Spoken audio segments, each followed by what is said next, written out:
South India shopping mall, the wedding మంత్ర, సరికొత్త wedding collection, south India shopping mall.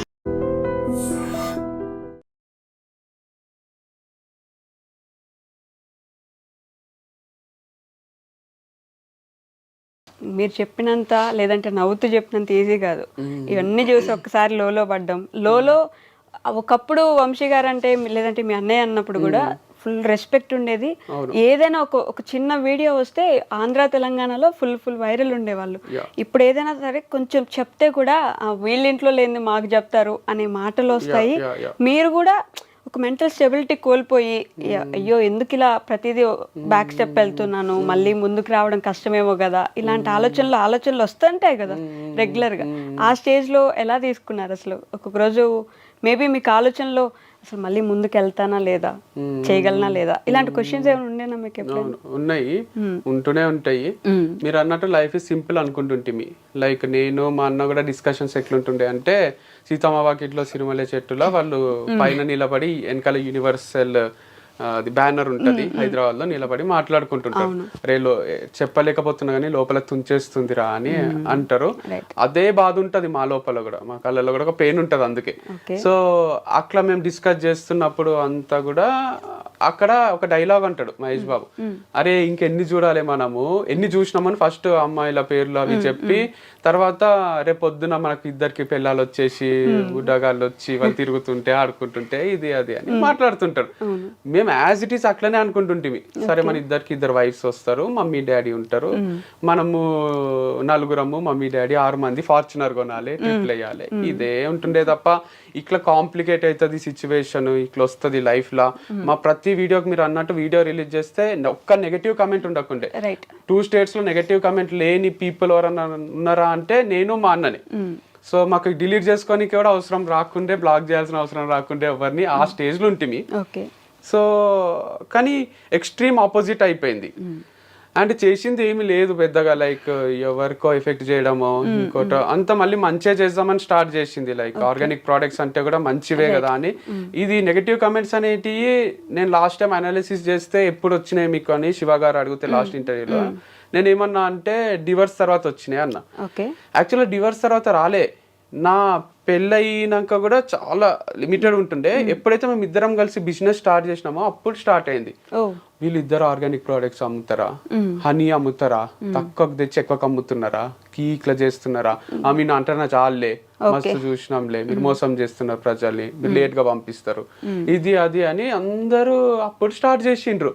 అంటే ఎంతమంది admire చేసిండ్రో wife and husband ఇట్లా చేయడము, అంతమందికి జెలసీ ఫ్యాక్టరా మరి లేదా నిజంగానే వాళ్ళకు ఎక్కువ ప్రైజెస్ అనిపించి కోపం వచ్చిందా, లేట్ గా పంపించడం వల్ల హర్ట్ అయిండ్రా, కానీ ఆ నెగటివిటీ అనేది అప్పుడే స్టార్ట్ అయింది నాకు.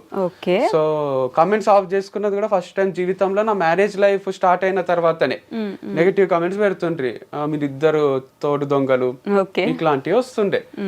సో ఎక్కడ స్టార్ట్ అవుతుంది అంటే మనము ఫ్రీగా చేస్తున్నాం పని అన్నంత వరకు పెద్ద ఎఫెక్ట్ చేయదు ఎవరిని. ఎప్పుడైతే వీళ్ళు వీడియోస్ మనం చూస్తుంటే వీళ్ళకి డబ్బులు వస్తున్నాయి, కోట్లు తీస్తున్నారేమో అనేసరికి అది నెగటివిటీ కూడా స్ప్రెడ్ అవుతుందా మరి ఏమవుతుందో కానీ అట్లా స్టార్ట్ చేసిండ్రు. సో అది కంటిన్యూ అయ్యి ఇక ఛాన్సులు కూడా ఇస్తాం కదా మనం. ఇప్పుడు వ్యూస్ చూస్తే కూడా సమ్ టైమ్స్ నేను ఒక్కని సోలోగా చేసినవి చాలా తక్కువ ఉంటుండే, అది మళ్ళీ చెప్పినా ఎవరికి అర్థం కాదు. 200K వ్యూస్, 2 lakhs, 1 lakh వస్తుండే. ఇక మొత్తం ఇట్లే వస్తే నేను పెట్టుకున్న బిజినెస్ నడిపించలేను, ఎవరికి శాలరీ ఇవ్వలేను అని అర్థమయ్యి అమ్మాయిలను ఎంటర్ చేయాల్సి వచ్చింది. గర్ల్ ఉంటే ఖచ్చితంగా ఒక పేరు లాగా చూస్తారు, దాంట్లో తప్పేముంది, మేమేమి ఇంటిమేట్ సీన్స్ లోనో నటిస్తలేమో, అదొక రొమాంటిక్ ఫిలిం కాదు కదా, ప్రొఫెషనల్ గా జస్ట్ తను నా పక్కనే నిలబడుతుంది, ఒక వీడియో చేస్తున్నాము, అది చూస్తారు, షాప్ కి వస్తారు, కొంటారు. అది బాగా క్లిక్ అయింది, వస్తుంట్రీ కొంటుంట్రీ, దానికి నెగటివ్ కామెంట్స్ మళ్ళీ 2 states లో మీరు అన్నట్టు ఎంత పాజిటివ్ ఉంటేనో దానికి అమ్మాయిని వేసుకొని తిరుగుతున్నావా, అది అమ్మాయి లేకపోతే పని కాదా అని అన్నారు. పని నాకు కాదు, ఎవరికి కాదు, మీకు ప్రోడక్ట్స్ ఇవ్వలేను, నా ఎంప్లాయీస్ కి శాలరీస్ ఇవ్వలేను, కంపెనీ మూసుకోవాల్సి వస్తుంది అనేది నా ఫీలింగ్ ఉంటుంది. అందుకు అమ్మాయిలు ఉంటే వ్యూస్ 1 million, 2 million, 3 million రాబట్టిండే ఆ ఫార్ములా ఎందుకు బ్రేక్ చేయాలని కంటిన్యూ చేసిన. సో తర్వాత కొంచెం నెగటివ్ పబ్లిసిటీ చేసిండ్రు, వంశీ క్యారెక్టర్ కరెక్ట్ కాదు, వంశీ ఫార్మ్స్ కరెక్ట్ కావు, ప్రోడక్ట్స్ కరెక్ట్ కావు అని. దానివల్ల అదంతా కొలాప్స్ అయిపోయింది. నమ్మకం బ్రేక్ అయ్యి షాప్ కి జనాలు రావడము ఆగిపోయింది. ఆగిపోవడం వల్ల రెంట్లు కట్టలేక శాలరీలు ఇవ్వలేక బంద్ చేసుకోవాల్సి వచ్చింది. ఓకే, కానీ మీ దగ్గర ఉన్న అమ్మాయిలే వెళ్ళిపోవడము, వాళ్ళ దగ్గర నుంచే నెగిటివిటీ పెరగడము, వాళ్ళే నెగిటివ్ గా మాట్లాడుకోవడము, ఆ తర్వాత ఇంకా వేరే అమ్మాయిని ఏదో ఫుల్ గా ఇబ్బందులు పెట్టేశారు, ఆమెకు నెగిటివ్ కామెంట్స్ పెట్టారు అని చెప్పేసి ఒక అమ్మాయి కైండ్ ఆఫ్ యాంకర్ అనుకోండి, ఆ అమ్మాయి ద్వారా ఇట్లా మెల్లి నెగిటివ్ అవ్వడము, ఇవన్నీ కూడా ఫ్యాక్టర్సే కదా. ఫ్యాక్టర్సే అంటే నేను అనేది there are too many things. Like ఇప్పుడు పాజిటివ్ చెప్పేటోళ్ళు వంశన్న గ్రేట్, వంశక్లా అని 99 మంది చెప్పి ఒకడు వచ్చి హౌలగాడు వేస్ట్ గాడు అని చెప్తే మనకు అదే రిజిస్టర్ అయిపోతుంది. సో 99 మంది మన పైన పాజిటివే ఉంటారు, కానీ ఒక్కరు నెగిటివ్ ఉండేసరికి నెగిటివే కరెక్ట్ ఏమో అనే ఫీలింగ్ లోకి వస్తాం. సో అందరికి నచ్చం కదా మనం. నచ్చని వాళ్ళు నచ్చని విషయాలు 100 చెప్తారు, కానీ అవి ఇంపాక్ట్ చేస్తాయి సొసైటీ మీద. కానీ ఇంకోటి, ఇప్పుడు నేను ఈ ఇంటర్వ్యూ తర్వాత కూడా యాంకర్ వస్తానే సరిగా రిసీవ్ చేసుకోలేదు, నాకు కూల్ డ్రింక్ ఇవ్వలేదు, నాకు టిఫిన్ పెట్టియలేదు, సరిగా నవ్వుతూ మాట్లాడతలేదు, అస్సలు నచ్చలేదు నాకు అంటే యాంకర్ కి నెక్స్ట్ టైం ఇంటర్వ్యూ ఇయ్యరాదేమో మనం అని వేరే వాళ్ళకి కూడా నేను ఎక్కియొచ్చు కదా. సో మీ పైన ఎక్కియడం నేను 100 మంచి చెప్పొచ్చు, చాలా మంచి రిసీవ్ చేసుకుంది, నాకు వస్తానే కాఫీ ఇచ్చింది, ఇట్లా చెప్పినా అనుకోండి నమ్మరు. వీడు ఇంత మంచి వాళ్ళు ఎట్లుంటారు యాంకర్స్ అసలు అని అనుకుంటారు. అదే నెగటివ్ గా చెప్తే ఈజీగా నమ్ముతారు. నా పైన కూడా అదే చేసిండ్రు. పాజిటివ్ గా చెప్పేటోళ్ళందరివి ఓవర్ ది హెడ్ వెళ్ళిపోయినాయి, నెగటివ్ గా చెప్పేటోళ్ళందరివి మైండ్ లో కూర్చుండిపోయినాయి. దాని వల్ల అలా అని అందరూ మహర్షులు కాలేదు కదా, ఋషులు గారు మహర్షులు గారు, అందరి దగ్గర కొన్ని మిస్టేక్స్ ఉంటాయి, యాక్సెప్ట్ చేయలేరు జనం. ఫస్ట్ థింగ్ అంతే అంతే, గొప్పగా చూసాం కదా ఇప్పుడు ఇలా చూడలేకపోతున్నాము, లేకపోతే మరీ ఎంత గొప్పగా చూస్తే తట్టుకోలేమేమో, 2 ఫ్యాక్టర్స్ ఉండొచ్చు కదా. జెలసీ ఫీల్ అవ్వచ్చు, మరీ గొప్పగా ఉన్నాడు ఇంత చేశాడా అనే ఒక ఫీలింగ్ లో కూడా ఉండొచ్చు. అండ్ మనం అట్లా చేయలేకపోతున్నాము అనే ఒక చిన్న బాధ కూడా ఉండిండొచ్చు, లేదా నిజంగానే జెన్యున్ గానే బాధపడి ఉండొచ్చు. అరే వంశీ ఒక్కడే చేయొచ్చు కదా, ఎందుకు అమ్మాయితో చేయడము. ఇప్పుడు డాడీకి అయినా కూడా నేను ఒక రవి అనే పిల్లలతో తిరుగుతుంటే అంత ప్రాబ్లం ఉండదు.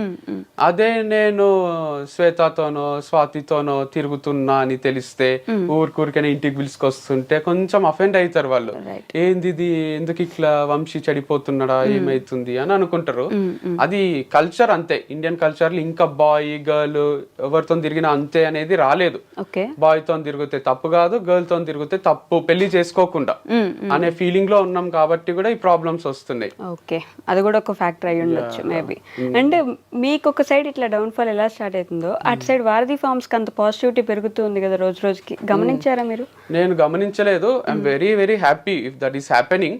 ఓపెన్ గా ఏదో గొప్ప మనిషిని అయిపోవాలని చెప్తలేను, కానీ నాకు ఫస్ట్ నుంచి నేను చెప్తున్నది అది, ఇప్పటికీ అదే. వాళ్ళు రేపు పొద్దున ఇంకా 10 ఏళ్ల తర్వాత నెలకు ₹1 కోటి తీస్తున్నారు అంటే కూడా నాకన్నా హ్యాపీగా ఫీల్ అయ్యేటోళ్ళు ఎవరు ఉండరు. వాళ్ళతో నాకు ఎప్పుడు కాంపిటీషన్ లేదు, ఇద్దరిది మంచి నడవాలని ఉంటుండే. సో ఇప్పుడు కూడా నాకు డౌట్ ఏంది అంటే వాళ్ళది మంచిగా నడుస్తుందా లేదా అనేది మీరు అందరు చూసి వీడియోస్ ఇంకోటి అనలైజ్ చేస్తున్నారు తప్ప, వంశీ ఫార్మ్స్ కూడా అంతే అనుకున్నారు కదా, వంశీకి ఏముంది లైఫ్ మస్తున్నాడు అని. నేను క్లోజ్ చేసినాక సర్ప్రైజ్ అయ్యారు చాలా మంది. అట్లనే వాళ్ళకి ఇంటర్నల్ ఎన్ని కష్టాలు ఉన్నాయో ఏమో మనకు తెలియదు కదా. సో అట్లా మనం బయట నుంచి చూసి జస్ట్ అనలైజ్ చేసి అరే వంశీ క్లోజ్ చేసుకుంటూ మూసేసుకుంటూ వాళ్ళు మంచిగా నడిపిస్తున్నారు కదా, ఇట్లా మనం గెస్ చేస్తున్నాం అంతేగాని మేబీ అది సక్సెస్ఫుల్ గా నడుస్తుండొచ్చు, మేబీ సక్సెస్ఫుల్ గా నడవకపోవచ్చు కూడా.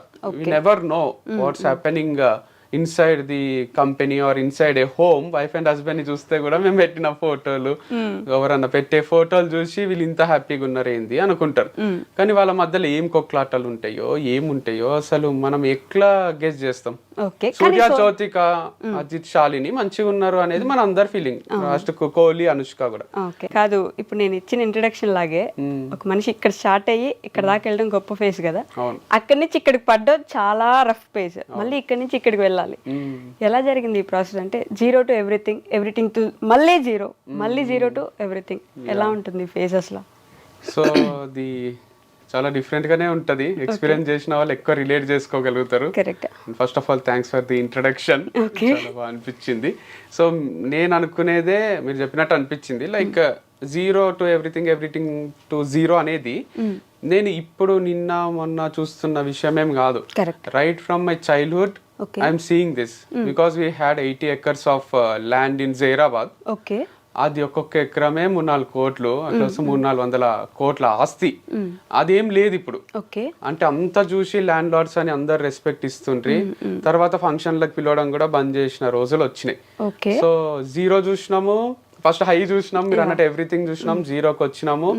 మళ్ళీ కొంచెం కొంచెం అక్క అన్నకు జాబులు వచ్చి కొంచెం సెటిల్ అయ్యి ఈకో స్పోర్ట్ కార్ కొన్నప్పుడు అనిపించింది అరే మళ్ళీ మనం సాధిస్తున్నాం, మళ్ళీ మంచిగా ఉన్నాం అని. సో ఎవ్రీథింగ్ చూసినాము. తర్వాత మళ్ళీ నేను సోలోగా మ్యారేజ్ తర్వాత లైఫ్ స్టార్ట్ చేసి ఏమీ లేకుండా నేను ఒకటి మస్త్ లెర్నింగ్ యాప్ అని స్టార్ట్ చేసింటి. దాంట్లో సేల్స్ 200-300 వస్తుండే రోజుకి. ఈ రొట్టెలకు సరిపోతాయా, కర్రీస్ కి సరిపోతాయా అనిపిస్తుండే ఉండేది. మణికొండలు ఉంటుండే. సో చాలా టఫ్ ఉంటుండే, అట్లా ఏం చేయాలో అర్థం కాకుండా ఏం చెయ్యలేని అనిపిస్తుండే. సో అది కూడా ఒక టైప్ ఆఫ్ 0 లైఫ్. మళ్ళీ అన్బిలీవబుల్ సేల్స్, ఫార్మ్స్ అవి ఒక్కొక్కరు కొంటుంటే వాళ్ళు ఇచ్చే ఆర్డర్స్ మేము పంపించలేకపోవడము, 1000 ఆర్డర్లు పెండింగ్ పడడము, ఇదంతా అసలు అన్ఇమాజినబుల్ ఉంటుండే. మొత్తం మా ఇల్లంతా సామానే ఉంటుండే, వర్కర్సే ఉంటుండ్రి. నేనే ఒక దగ్గర జాబ్ చేసిన 10,000కు 5,000కు అన్ని చేసి చేసి చేసే తర్వాత నేను టీచింగ్ లో కొంచెం సంపాదించడం స్టార్ట్ చేసిన. కానీ అట్లా నేనే జాబ్ చేసే పర్సన్ ని ఇంకేం లైఫ్ చూడలేదు.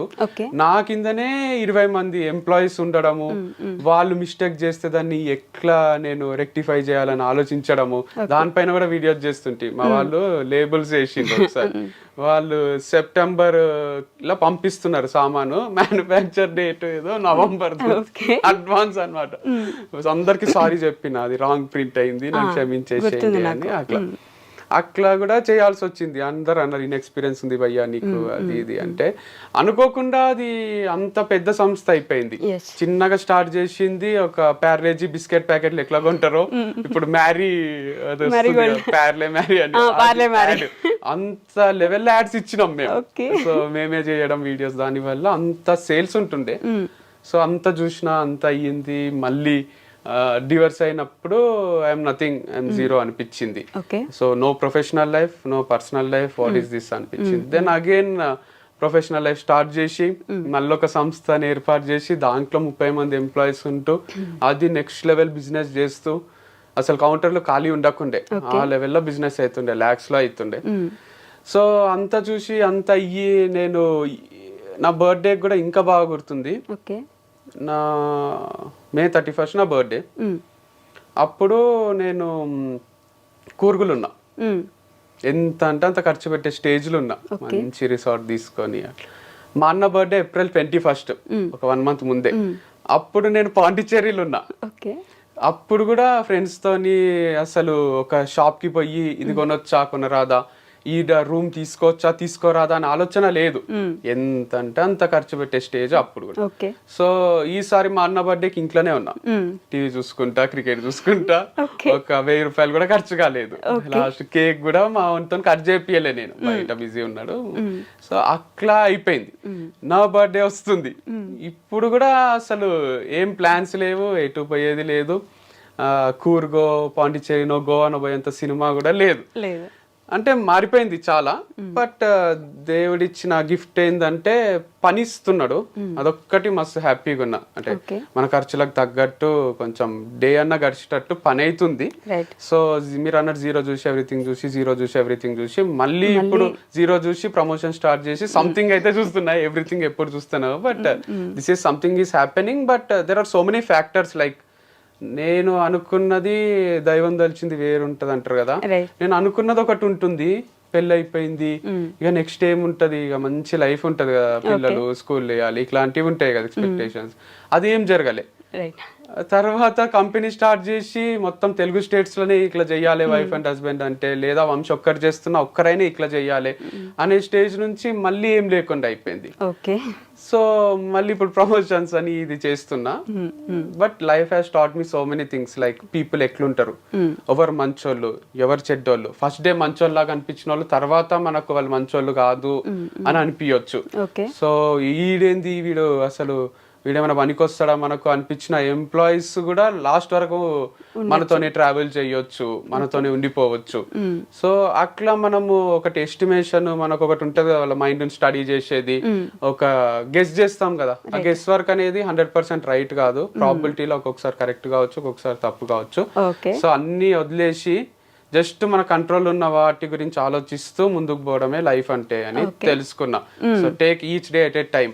ఓకే, ఈ రోజు అయింది, ఈ రోజు అయిపోయింది, హాయిగా పండుకున్నామా లేదా, one thing at a time, each day at a time లాగా ముందుకు పోవాలి తప్ప ఫ్యూచర్ ప్లాన్ ఏవి పెట్టుకోరాదు. వంశీ గారు అంటే మీరు చెప్పినంత లేదంటే నవ్వుతూ చెప్పినంత ఈజీ కాదు. ఇవన్నీ చూసి ఒక్కసారి లోలో పడ్డం, లోలో ఒకప్పుడు వంశీ గారు అంటే లేదంటే మీ అన్నయ్య అన్నప్పుడు కూడా ఫుల్ రెస్పెక్ట్ ఉండేది. ఏదైనా ఒక చిన్న వీడియో వస్తే ఆంధ్ర తెలంగాణలో ఫుల్ వైరల్ ఉండేవాళ్ళు. ఇప్పుడు ఏదైనా సరే కొంచెం చెప్తే కూడా వీళ్ళ ఇంట్లో లేని మాకు చెప్తారు అనే మాటలు వస్తాయి. మీరు కూడా ఒక మెంటల్ స్టెబిలిటీ కోల్పోయి అయ్యో ఎందుకు ఇలా ప్రతిదీ బ్యాక్ స్టెప్ వెళ్తున్నాను, మళ్ళీ ముందుకు రావడం కష్టమేమో కదా, ఇలాంటి ఆలోచనలు వస్తుంటాయి కదా రెగ్యులర్గా. ఆ స్టేజ్లో ఎలా తీసుకున్నారు అసలు? ఒక్కొక్క రోజు మేబీ మీకు ఆలోచనలో అసలు మళ్ళీ ముందుకు వెళ్తానా లేదా, చేయగలనా లేదా, ఇలాంటి క్వశ్చన్స్ ఏమైనా ఉండేనా మీకు? ఉన్నాయి, ఉంటూనే ఉంటాయి. మీరు అన్నట్టు లైఫ్ ఇస్ సింపుల్ అనుకుంటుంటిమి. లైక్ నేను మా అన్న కూడా డిస్కషన్స్ ఎట్లుంటుండే అంటే, సీతమ్మ వాకిట్లో సిరిమల్లె చెట్టులో వాళ్ళు పైన నిలబడి వెనకాల యూనివర్సల్ అది బ్యానర్ ఉంటది హైదరాబాద్ లో, నిలబడి మాట్లాడుకుంటుంటారు. రేలో చెప్పలేకపోతున్నా కానీ లోపల తుంచేస్తుందిరా అని అంటారు. అదే బాధ ఉంటది మా లోపల కూడా, మా కళ్ళలో కూడా ఒక పెయిన్ ఉంటది. అందుకే సో అట్లా మేము డిస్కస్ చేస్తున్నప్పుడు అంతా కూడా అక్కడ ఒక డైలాగ్ అంటాడు మహేష్ బాబు, అరే ఇంకెన్ని చూడాలి మనము, ఎన్ని చూసినామని ఫస్ట్ అమ్మాయిల పేర్లు అవి చెప్పి, తర్వాత రేపు పొద్దున మనకు ఇద్దరికి పిల్లలు వచ్చేసి గుడ్డగాళ్ళు వచ్చి వాళ్ళు తిరుగుతుంటే ఆడుకుంటుంటే ఇది అది అని మాట్లాడుతుంటారు. మేము యాజ్ ఇట్ ఈస్ అట్లనే అనుకుంటుంటిమి. సరే మన ఇద్దరికి ఇద్దరు వైఫ్స్ వస్తారు, మమ్మీ డాడీ ఉంటారు, మనము నలుగురము మమ్మీ డాడీ 6 మంది ఫార్చునర్ కొనాలి, ట్రిప్లు వేయాలి, ఇదే ఉంటుండే తప్ప ఇట్లా కాంప్లికేట్ అవుతుంది సిచ్యువేషన్, ఇట్లా వస్తుంది లైఫ్ లా. మా ప్రతి వీడియోకి మీరు అన్నట్టు వీడియో రిలీజ్ చేస్తే ఒక్క నెగటివ్ కమెంట్ ఉండకుండే. 2 states లో నెగటివ్ కమెంట్ లేని పీపుల్ ఎవరన్నా ఉన్నారా అంటే నేను మా అన్నని. సో మాకు డిలీట్ చేసుకోనికి కూడా అవసరం రాకుండే, బ్లాక్ చేయాల్సిన అవసరం రాకుండే ఎవరిని, ఆ స్టేజ్ లో ఉంటుంది. సో కానీ ఎక్స్ట్రీమ్ ఆపోజిట్ అయిపోయింది. అంటే చేసింది ఏమి లేదు పెద్దగా, లైక్ ఎవరికో ఎఫెక్ట్ చేయడమో ఇంకోటో అంత, మళ్ళీ మంచిగా చేద్దామని స్టార్ట్ చేసింది. లైక్ ఆర్గానిక్ ప్రోడక్ట్స్ అంటే కూడా మంచివే కదా అని. ఇది నెగటివ్ కమెంట్స్ అనేటివి నేను లాస్ట్ టైం అనాలిసిస్ చేస్తే ఎప్పుడు వచ్చినాయి మీకు అని శివ గారు అడిగితే లాస్ట్ ఇంటర్వ్యూలో నేను ఏమన్నా అంటే డివర్స్ తర్వాత వచ్చినాయి అన్న. యాక్చువల్గా డివర్స్ తర్వాత రాలే, నా పెళ్ళయినాక కూడా చాలా లిమిటెడ్ ఉంటుండే. ఎప్పుడైతే మేము ఇద్దరం కలిసి బిజినెస్ స్టార్ట్ చేసినామో అప్పుడు స్టార్ట్ అయింది.